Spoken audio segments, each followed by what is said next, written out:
subhanallahi bukratan wa asila. La ilaha illallah wallahu akbar.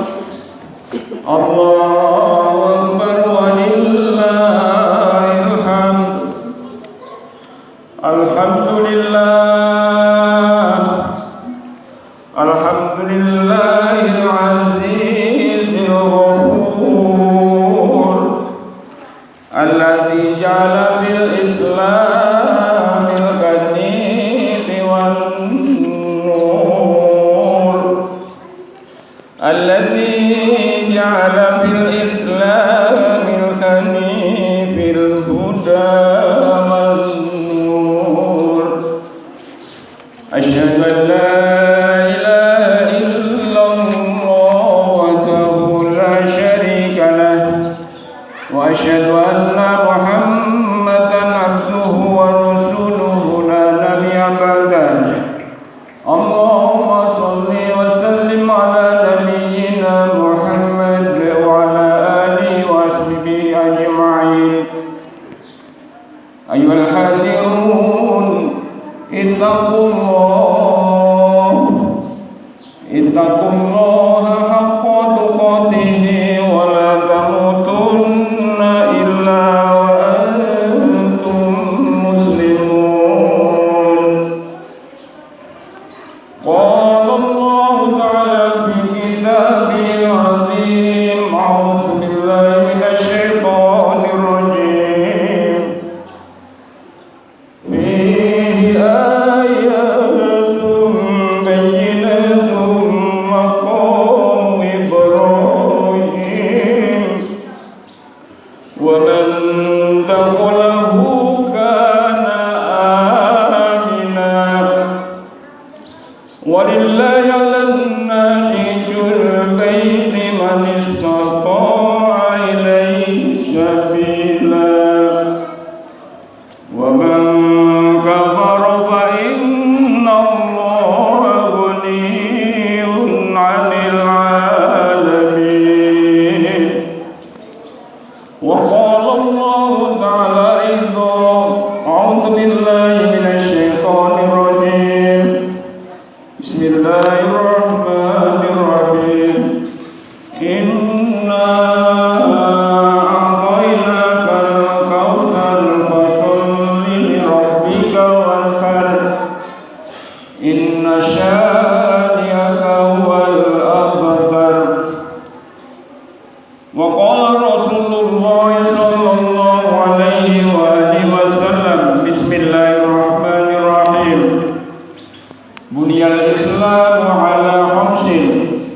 Syahadati an la ilaha illallah wa anna Muhammadar Rasulullah wa iqamis shalah wa ita'iz zakat wa hajjal baiti wa shauma Ramadan.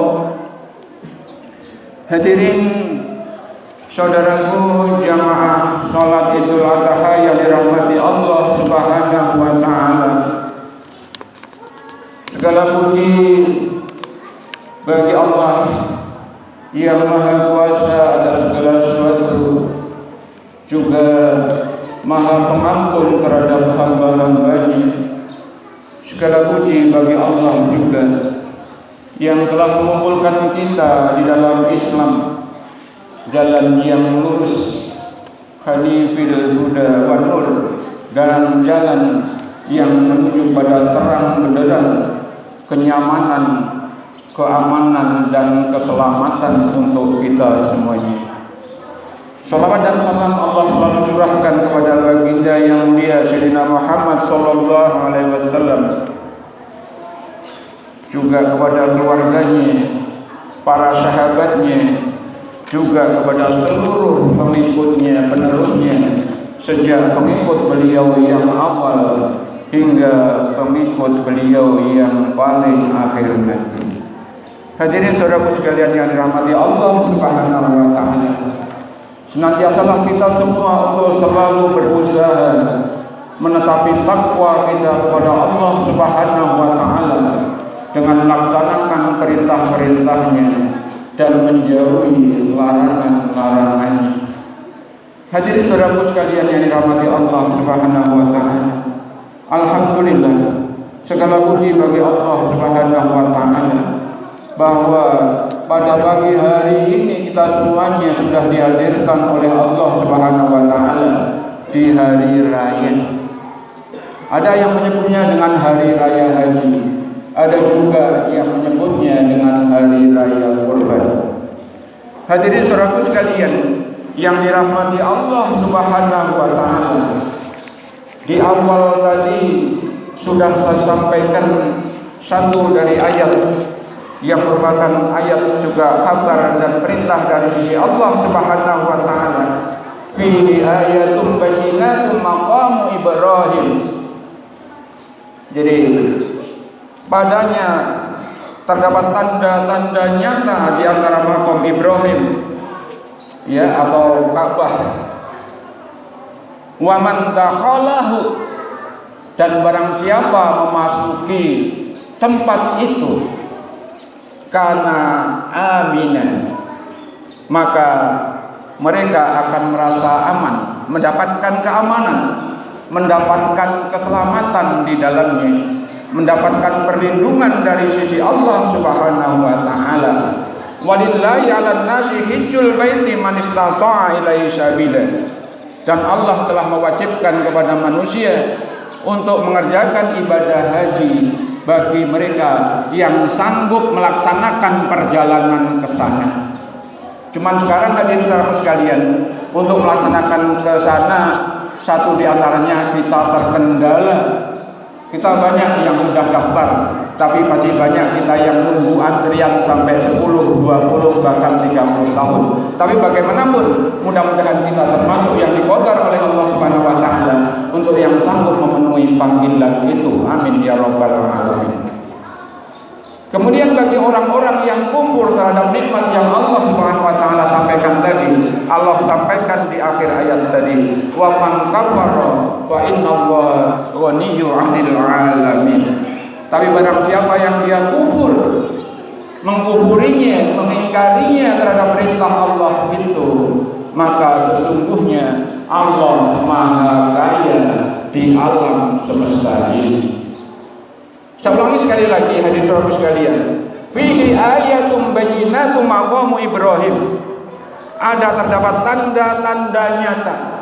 Dan bagi kita, ayat-ayat Allah Subhanahu wa taala begitu banyak Allah bentangkan di permukaan bumi ini, selain ayat-ayat yang sifatnya qauliyah, yang sifatnya diwahyukan oleh Allah Subhanahu wa taala. Tapi ada ayat-ayat kauniyah yang terbentang di alam ini. Satu di antaranya adalah kita bisa membaca ayat-ayat dan kebesaran Allah Subhanahu wa taala pada pelaksanaan ibadah haji. Yang sementara ini saudara-saudara kita dari seluruh dunia pada melaksanakannya ke sana, ya, memenuhi panggilan Allah Subhanahu wa taala sebagaimana talbiyah yang selalu mereka dengung-dengungkan, labbaik labbaika Allahumma labbaik la syarika laka labbaik, ya, aku penuhi panggilanmu ya Allah, ya, sungguh aku penuhi panggilanmu, tidak ada sekutu bagimu, dan aku penuhi panggilanmu. Itu yang mereka lakukan oleh saudara kita yang pergi ke sana. Hadirin saudaraku sekalian, sedikit kita mengambil pelajaran dari pelaksanaan ibadah haji. Satu di antaranya, sesuatu yang harus dikerjakan di dalam melaksanakan ibadah haji itu adalah beberapa rukun. Di antaranya adalah yang pertama niat melaksanakan ibadah haji. Kemudian ada wukuf, kemudian ada lagi tawaf, ada sa'i, ada tahallul, dan perlu tertib dilaksanakannya. Hadirin saudaraku sekalian yang dirahmati Allah Subhanahu wa taala.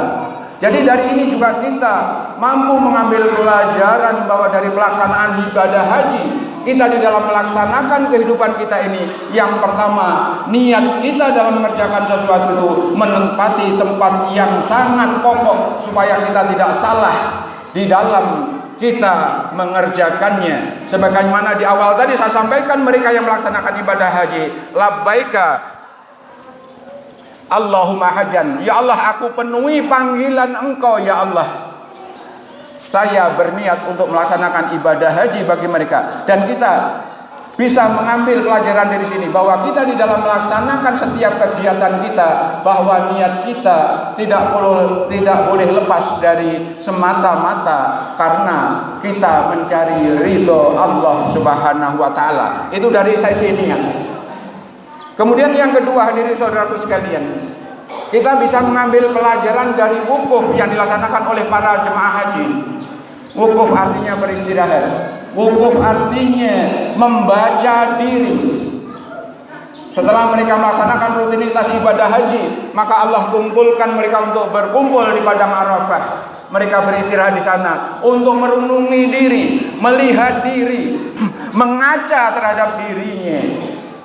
Dari awal hingga pada saat itu, sebagaimana dirinya itu berbuat baik terhadap Allah Subhanahu wa taala maupun terhadap makhluk ciptaan Allah Subhanahu wa taala. Jadi kita bisa mengambil muhasabah. Bagi kita apa? Hikmah yang bisa kita ambil dari pelaksanaan wukuf di padang Arafah oleh para jamaah haji. Mereka pada mengintrospeksi diri, ya, sampai-sampai air mata mereka mengering. Manakala mereka di dalam perjalanan kehidupannya melakukan banyak hal-hal yang dilarang oleh Allah Subhanahu wa taala. Maka di tempat itu mereka mengingat, menyadari dirinya, membaca dirinya untuk memperbaiki di masa yang akan datang. Demikian juga kita, manakala dalam perjalanan kita ada kesalahan-kesalahan, maka sepatutnya kita untuk mengintrospeksi dan berusaha untuk memperbaiki, menggantinya dengan hal-hal yang baik yang diridhoi oleh Allah Subhanahu wa taala. Kemudian yang berikutnya yaitu ibadah rukun haji yang berupa tawaf. Tawaf artinya mengelilingi Ka'bah dan dilaksanakan 7 hari. Diawali dari kiri menuju sebelah kanan daripada Ka'bah. Ini juga banyak mengandung arti saudaraku sekalian. 7 kali. Di dalam perjalanan Allah juga menghidangkan kepada ini 7 putaran 7 hari. Dalam 7 hari itu 7 kali para jamaah haji itu mengelilingi Ka'bah yang merupakan Baitullah, tempat suci dari sisi Allah Subhanahu wa taala.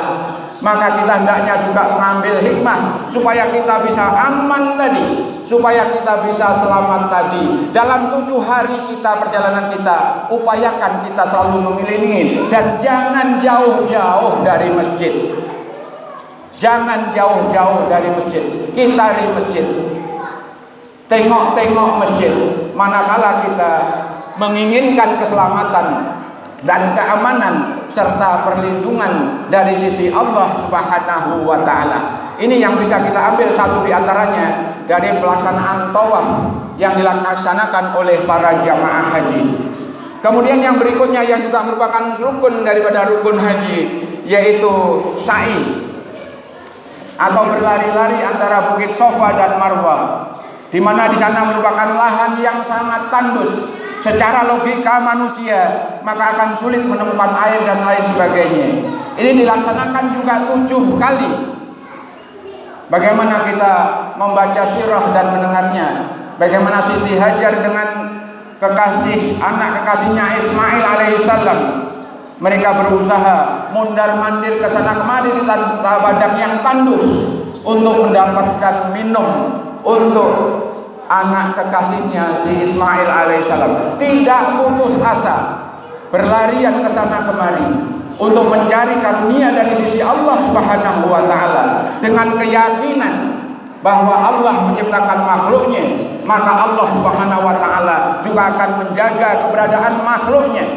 Allah Maha memberi, Allah Maha pengasih, Allah Maha penyayang. Dengan keyakinan yang kuat dan permohonan yang tidak henti-hentinya di dalam berharap, dan mereka berharap itu tidak secepat kilat mereka mendapatkannya, tapi butuh perjuangan, butuh kesungguhan ya dalam jihad fisabilillah, dalam mentapi kebaikan kepada Allah Subhanahu wa taala. Tapi akhirnya apa? Allah Subhanahu wa taala yang Maha Kuasa, Maha Pengasih dan Maha Penyayang, yang kalau Allah Subhanahu wa taala sudah berkehendak, maka tidak ada yang sanggup di antara makhluknya yang sanggup untuk menghalangi kehendak Allah Subhanahu wa taala itu. Yang bisa kita ambil juga pelajaran dari sini, hadir saudara sekalian, kita sebagai umat, sebagai hamba Allah, maka di dalam 7 hari yang kita laksanakan dari Isnin sampai Sabtu, ya dari hari pertama hingga hari yang ke-7 itu, maka kita juga harus berusaha, berjuang keras di dalam menjalani kehidupan ini, di dalam beribadah kepada Allah Subhanahu wa taala, baik itu ibadah yang mahdhah maupun yang ghairu mahdhah, baik ibadah yang berhubungan langsung dengan Allah Subhanahu wa taala maupun ibadah-ibadah lain. Misalnya saja kita mencukupi keluarga kita, kita bekerja di kebun, berdagang, ya, dan usaha-usaha yang lainnya, itu semuanya menuntut kita untuk berjuang keras. Sebagaimana juga kita bisa mengambil pelajaran bagaimana yang dilakukan oleh Bunda Siti Hajar dan Ismail alaihissalam, yang akhirnya Allah Subhanahu wa taala mencurahkan nikmatnya dengan air yang muncul dari tumit Nabi Ismail alaihissalam. Dan satu di antaranya, satu tanda-tanda itu, Mekah yang tandus, yang gersang, dengan izin Allah Subhanahu wa taala, maka dijadikan negeri yang kaya raya hingga sekarang, termasuk airnya yang muncul di negeri Arab sana bisa mengalir ke seluruh dunia yang tidak habis, bahkan sampai sekarang dan sampai yang akan datang, yang kita sebut dengan air Zam-Zam. Hadirin saudaraku sekalian yang dirahmati Allah Subhanahu wa taala. Kemudian yang berikutnya, yang diantara daripada rukun haji yang juga harus dilaksanakan oleh para jamaah haji adalah tahallul, ya, menghalalkan, ya, tahallul atau mencukur rambut.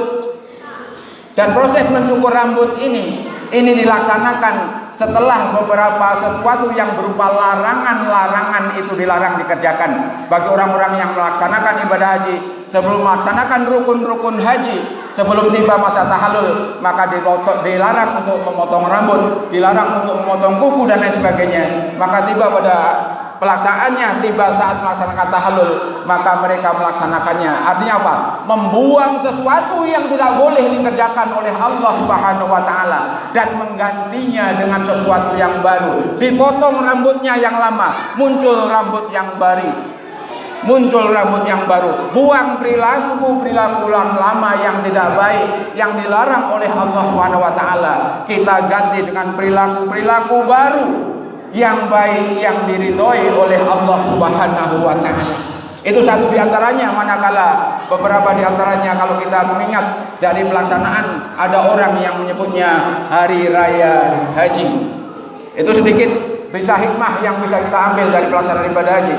Semoga Allah Subhanahu wa taala mengqadar kita untuk sanggup membaca dan mengambil pelajaran, kemudian merealisasikan daripada pelajaran yang kita baca itu dalam kehidupan kita. Kemudian yang kedua, yaitu ada yang menyebut sekarang ini sebagai hari raya kurban. Sebagaimana ini juga untuk mengenang daripada peristiwa, ya, Khalilullah Nabi Ismail alaihissalam, ya, Nabi Ibrahim alaihissalam dan putranya Ismail alaihissalam.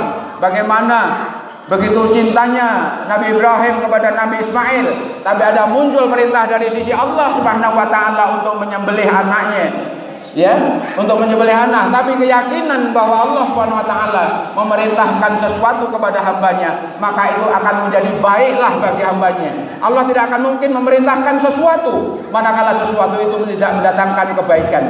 Dan Allah tidak akan melarang mengerjakan sesuatu, ya, jika sesuatu itu, saya ulangi, Allah tidak akan melarang sesuatu kalau sesuatu itu tidak, ya, kalau sesuatu itu berdampak buruk, maka Allah akan melarangnya. Maksud saya seperti itu. Termasuk ini, Allah Subhanahu wa taala memerintahkan kepada Nabi Ibrahim untuk menyembelih anaknya Ismail alaihissalam. Setelah dikatakan apa?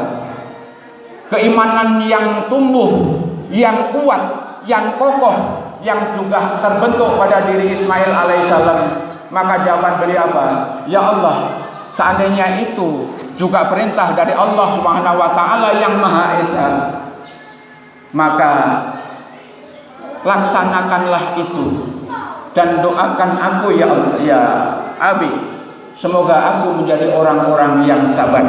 Itu kalau kita bisa melihat di dalam Al-Quran, Seperti itu peristiwa kejadian-kejadiannya.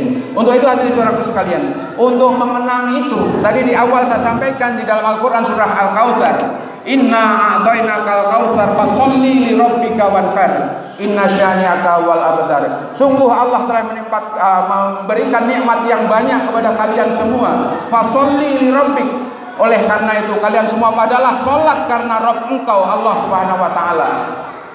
Li rabbika wanhar, dan berkurbanlah. Jadi ada perintah dari si Allah Subhanahu wa taala bagi orang-orang yang berkecukupan. Maka di hari ini dan di hari tasyrik selanjutnya nanti diperintahkan untuk mengalirkan darah dari binatang, yang dengan aliran darah itu insya Allah dosa-dosa orang-orang yang berkorban diampuni oleh Allah Subhanahu wa taala. Makanya disunahkan bagi orang-orang yang berkorban mereka untuk melihat darah yang mengalir ketika mereka sedang berkorban, ketika binatang yang dikorbankan itu sedang dipotong, karena di saat itulah insya Allah dosa-dosa orang yang berkorban sekali lagi diampuni oleh Allah Subhanahu wa taala. Mudah-mudahan Allah Subhanahu wa taala sekali lagi mengqadar kepada diri kita dan keluarga kita dan saudara-saudara kita dimanapun berada untuk yang mendapatkan petunjuk dan kekuatan atas petunjuk itu di dalam melaksanakan dengan amal-amal soleh yang Allah Subhanahu wa taala ridhoi. Amin ya rabbal alamin. Barakallahu li wa lakum fil Qur'anil azim wa nafa'ani wa iyyakum bima fihi min ayati